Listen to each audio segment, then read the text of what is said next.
नाम ज़मीर। ज़मीर नाम का क्या मतलब है? ज़मीर की ज़ुबान का लफ्ज़ है।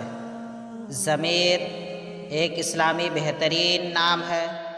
ज़मीर नाम का शुमार लड़कों के नामों में होता है। ज़मीर अरबी ज़ुबान का लफ्ज़ है। ज़मीर नाम का मतलब है दिल की आवाज़, अंदर की आवाज़। अंग्रेज़ी अल्फाज ZAMIR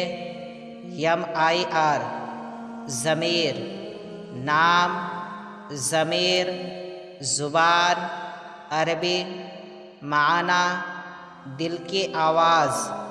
अदद नंबर 6। अगर आपका नाम ज़मीर है तो कमेंट्स में अपना पूरा नाम लिखें ताकि आपके लिए अलग से वीडियो बना सकें।